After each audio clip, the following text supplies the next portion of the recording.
Let's replace the transfer case fluid in a Jeep Grand Cherokee.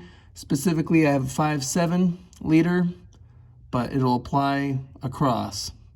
Let me show you some tips and tricks. Here's everything you'll need as far as products and tools. Tools include a ratchet, some extensions, an 8mm hex socket. I like to have a work light just because it's kind of dark where you'll be working, obviously. Some ATF plus 4 fluid, some brake clean to keep things clean, and then this little pump to help transfer that new fluid in. For this, you don't need a jack and jack stands, but you're welcome if you want to get some more clearance to work. Ultimately, I was able to do it without jacking up the vehicle. It's nice to have it flat, that way you can know when it's full. That's to find the transfer case.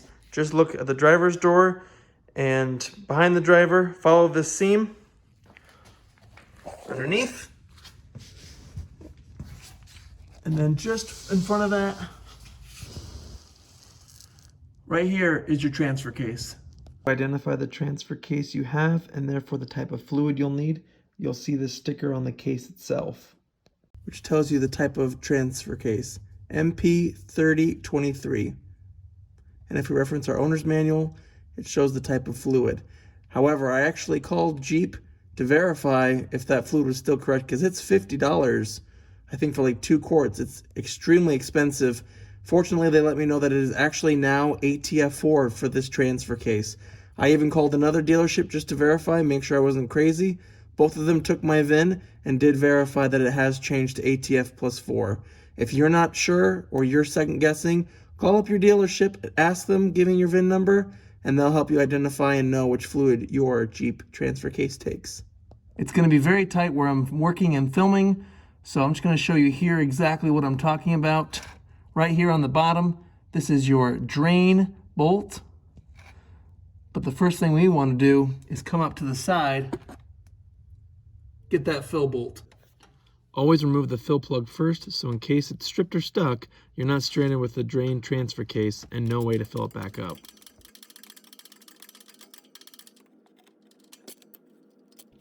It's ideal to have driven within the past few hours so the fluid will be warm and flow out more easily, but be careful since you'll be working around the warm exhaust.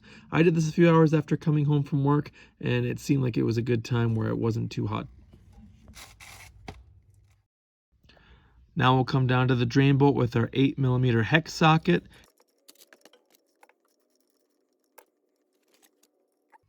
And just be ready for about 2+ quarts of oil to come out. Cardboard is your friend. Start the drain bolt by hand to ensure it's not cross-threaded, then tighten until snug. Remember, it's just a drain plug. Transmission fluid always seems to get everywhere, which is why I clean as I go. Back at the fill hole, we'll insert the end of the hand pump tubing so we can add our ATF. Then just start pumping away. The 3023 transfer case holds about 2 1/4 quarts of fluid, so you'll need to go through at least 2 full containers.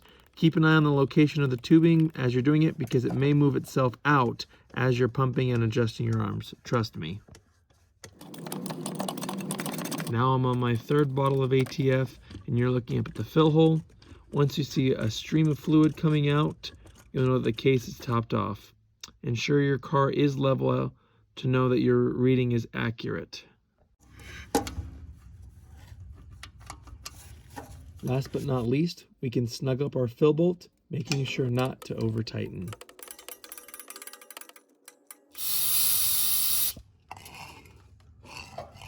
The most important tip I can give you is to have cardboard underneath. I promise you, you will spill oil in the draining or the refilling of this process.